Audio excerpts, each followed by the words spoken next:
በእርግጠኝነት ይሄ ቪዲዮ ስካይዳይቪንግን እንድትጠራጠሩት የሚያደርግ ቪዲዮ ነው። እስካሁን ከሰሯችሁ ታሪኮች መካከል ይሄኛው አሳዛኝ ታሪክ ነው። ለምን ሆነ? ታሪኩን ልንገራችሁ። ታይለር ይባላል። በአካዳሚክ ትምህርቱ ላይ በጣም ጎበዝ ነው።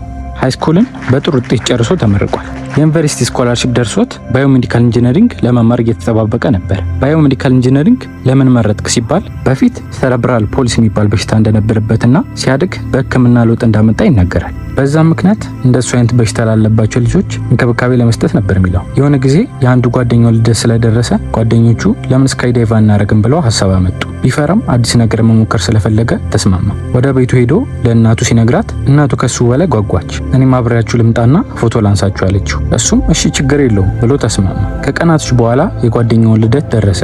እናቱና ታይለር ተያይዘው ስካይዳይቭ ወደሚደረግበት ቦታ የአንድ ሰዓት መንገድ ተጉዘው ደረሱ። ከጓደኞቹ ጋርም እዛው ተገናኙና ተሰብስበው ገቡ።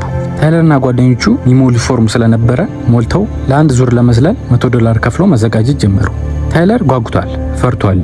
አብሮት የሚዘለውን ኢንስትራክተር ተዋወቀው። ያንግ ኳን ይባላል። ምንም መፍራት እንደሌለበትና 700 ጊዜ ከኤርፕሌን መዝለሉን ነግሮት ሴፍቲ ለመጠበቅ እንዴት እንደሚደረግ የሚያሳየውን ቪዲዮ ለማሳየት ቴሌቪዥን ወዳለበት ሩም ከእናቱ ጋር ይዟቸው ሄዶ ከፈተላቸው። እያዩ እንዳለ ሌላኛው ኢንስትራክተር መጥቶ ቪዲዮን አጠፋውና ይሄን ያክል ካያችሁ ይበቃል፣ ወደ ኤርፕሌን እንሂድ አላቸው። እናቱ ግራ ተጋብታለች። የሚያደርጉትን ያውቃሉ፣ ፕሮፌሽናል ናቸው ብላ ስላሰበች ምንም አላለችም። ተነስተው ከሩሙ ወጡ።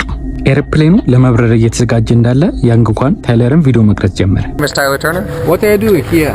I am going to jump out of a plane. It's your first time. First time indeed. That's my mom over there. Hello. Very loving mom. Done a lot for me in my life. Hope more that she'll help me with more of my life because I want to make it. Okay, we're going to make it. ታይለር ተንበርክኮ ጸለየና እናቱን እጁን እያወዛወዘ ቻው እያላት ኤርፕሌን ውስጥ ገባ። ኤርፕሌኑ ተነስቶ በረረ። 3962 ሜትር ላይ ሲደርስ ከኤርፕሌን ውስጥ ተወርውረው መውጣት ጀመሩ። እናትየው ከታች ሆና ለማየት ትሞክራለች። ፓራሹቶቹ መዘርጋት ጀመሩ። የትኛው ነው የልጄ ፓራሹት ብላ ሰው ትጠይቃለች። እነሱም መልሰው አናቆም ይሏታል። ስልኳን ወደ ላይ ከፍ እያደረገች ፎቶ ታነሳቸዋለች። ጓደኞቹ ከኢንስትራክተራቸው ጋር በፓራሹቱ እየተንሳፈፉ መሬት ላይ ማረፍ ጀመሩ። ታይለር ግን የለም ነበር። ኢንስትራክተር ያንግ ኳን ፓራሹቱን ለማውጣት ሲሞክር አልወጣም ብሎ ስለነበረ ወድቀው ህይወታቸው አለፈ። እናትየው የስካይ ዳይቪንግ ካምፓኒውን ከሰሰችው። ፖሊሶች የኢንስትራክተር ያንግ ኳን ፋይል ሲያጣሩ ፕሮፌሽናል መሆኑን የሚያረጋግጥ ሰርቲፊኬት እንደሌለውና የስካይ ዳይቪንግ ካምፓኒው ደግሞ ከዚህ በፊት 20 ሰዎች ሞተውበት እንደነበረ ስለተረጋገጠ ለታይለር ቤተሰቦች ካምፓኒው $40 ሚሊዮን እንዲከፍላቸው ፍርድ ቤቱ ፈረደበት።